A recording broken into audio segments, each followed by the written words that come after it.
So there's something really cool that happens. The more time you spend on camera and like watching yourself. At the beginning, you feel kind of out of place because it's a new experience. It's a new domain that you're kind of dipping your toes into. But as the days go by, as the videos go by, and you put in more reps, because you feel more comfortable with it, just like in anything in life, just like when you started your job. From day one to now, you're like cracking jokes, you got friends now, you are super comfortable with the procedures themselves, so much so to the fact that you found a way to kind of appropriate them to your own liking and giving them some style. Similar to that is just the same experience that I've seen with, just sitting in front of the camera and talking. It's so fun to see yourself talk about something that, you're basically being your own best friend. Like, you're there to listen to yourself.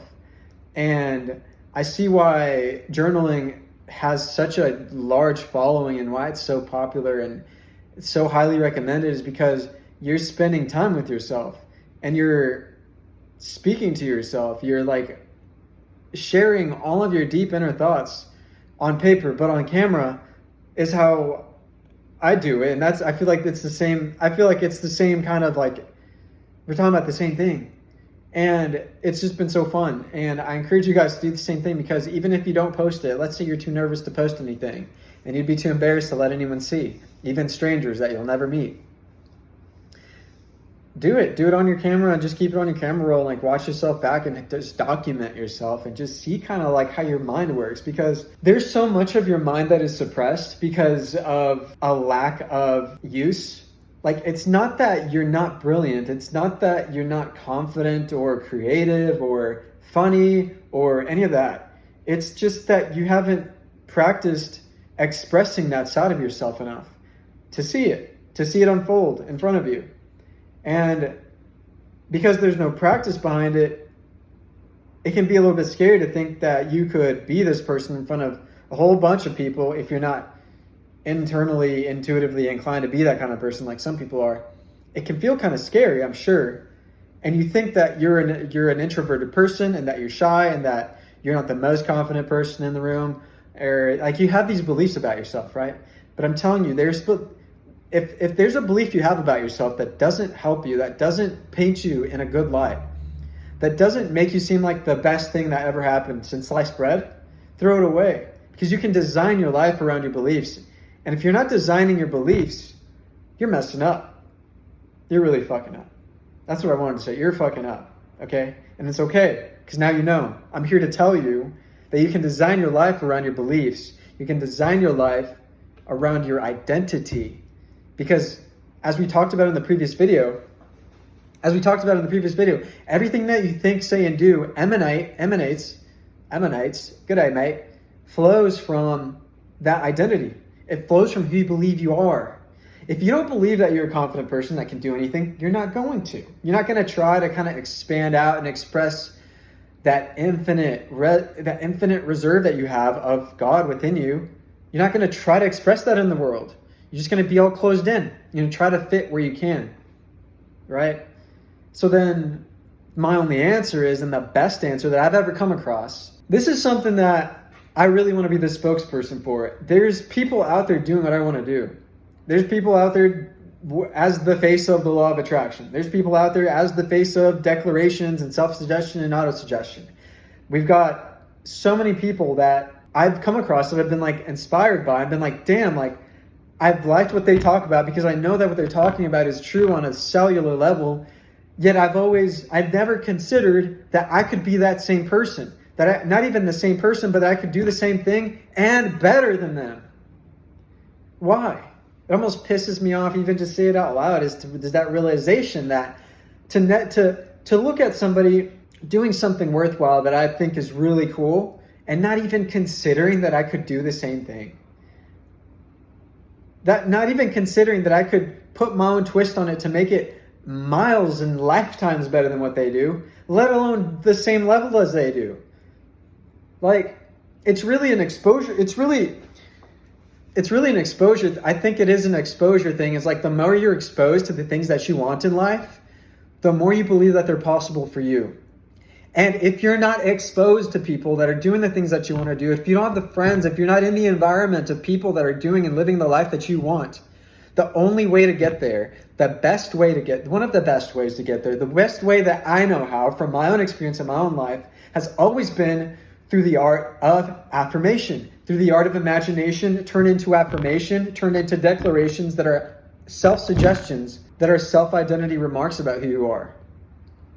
And the more often you practice being a certain person, the more the likelihood of you becoming that person without thinking about it, without trying to think about it, without practicing, the likelihood of that is just going to be there. You're just going to be, I forget what this quote is, but it's something along the lines of learning is on like this spectrum of you're doing something consciously until you do it subconsciously, as in like without effort.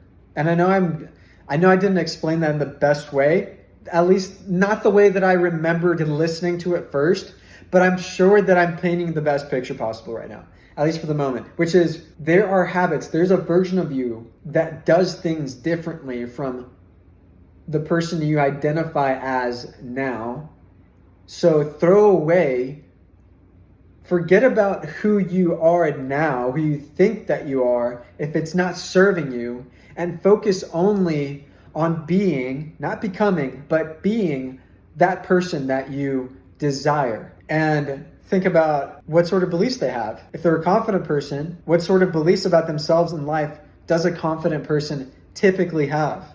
And write that down in a way that's easy to consume, easy to read, easy to infiltrate your mind, in a way that's easy to believe. So that in the mornings and at night, when your mind is the most receptive and your subconscious is most permeable, you can read these statements and believe them without hesitation, without restriction, without resistance, so that you can make the most progress on an identity level. Because although habits get you there, it's your identity that is with you as you're doing the habits getting there. And that's what actually keeps you consistent on that path, because it no longer becomes this thing that you're working towards or a resistance that you're working against. Now you're just in alignment as the person who does these things automatically because it's just natural to you at that point. And so that's why I stress this idea of identity, this idea of self-image. It's not so much about what do you look like, it's what does the world look like to you? It's what do your feelings and emotions, how do your dreams make you feel? How do they make you feel when you accept them as something you can have? And as something you own, as something that's yours and nobody else's? How does it feel at that point? And you can turn that into a statement of affirmation that when repeated consistently with repetition, day after day and night after night, without sluggishness, without hating and drudging it, because why would you hate being in the state of someone that you want to be? When you do that, the easier it is to be that person every time. And now you find yourself looking back on your life, looking back over the last week, over the last month, over the last year, and you're like, who was that guy? Who was that guy, man? Who did that? Like, what got into me? Like, what got into that guy to think that he could do all this stuff, man? And it really comes down to that. Obviously, yes, we're talking about self-belief, but you have to brainwash yourself. You have let the world too long brainwash you with their own ideas, with their own thoughts, with their own goals, and filled your brain with just crap, man. Just shit that doesn't even serve you. It serves them. Perfect. They can keep doing that. The world's going to keep spinning, but you have a world inside of you that makes the outside world reflect back to you who you are. There's no separation.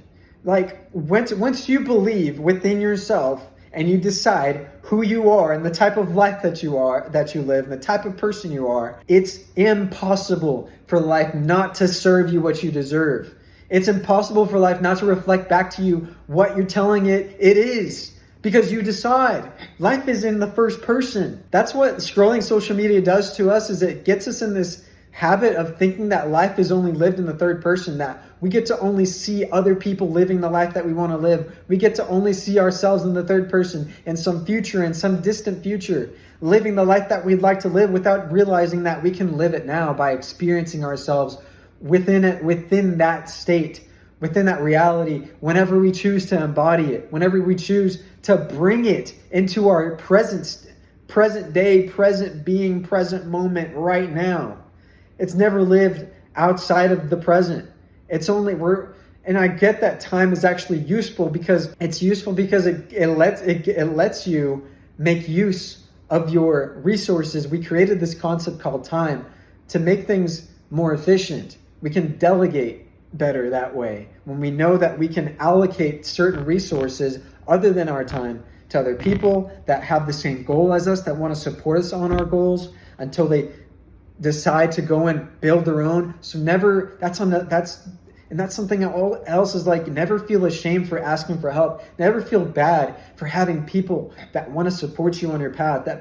When you have people that want to support your goals, and like, it's all part of it's part of the plan, man. It's part of the script. It's part of life to go in and ebb and flow. There's times that you're going to be a part of somebody else's life that's going to just skyrocket them to just all of the success that they could ever wanted. And it's never because of you, but you were a contributing factor, and that doesn't have to be a bad thing. In doing that, you're creating this spirit of abundance. When you know that someone else's success doesn't take away from yours, you're able to go and reach your own goals. You're able to go and go after your dreams without feeling like you're taking away from someone else or like you're missing out when someone else is doing better than you. And that's why it's so important to, again, go back to who you are. Go back to who you tell yourself you are every day, every morning, and every night. You don't have to do this like on a constant every hour of the day. Guys, I'm telling you, the best times, the times when you can really crank that lever within your mind and the mechanism within yourself that tells you how the world works, you have the most leverage on that piece, on that mechanism in the mornings when you're just like waking up and you're still in kind of a dreamy state of hypnosis, and at night when you're falling asleep where you're just kind of okay with listening and believing yourself at night. You don't have that filter because you're ready to go to sleep, right? That's why dreams are so crazy sometimes, because our imagination runs wild and we don't question it. We don't judge it. We're like, fuck yeah, I'm riding on a nimbus cloud, fighting sharks, blah, blah, blah, like stuff that doesn't even matter, but somehow emotionally it makes sense for us. And I know sleep is important because it's really what helps us kind of calm down. It makes sense of the things that don't make sense in life, because after all, we are on a rocket shooting through space, and stuff can get kind of wild sometimes, right, when you really think about it. But it's beautiful every minute of it. It's beautiful at the same time. So I'm going to go ahead and end the video there. Hope you guys made sense of this video. Hope that spoke to you. I really hope it did. Either way, I had to get that out. And if you made it this far, I freaking appreciate you. And if you haven't subscribed, just do us both a favor. I'd love to see you in the next one. Hope you have a good rest of your day. Peace.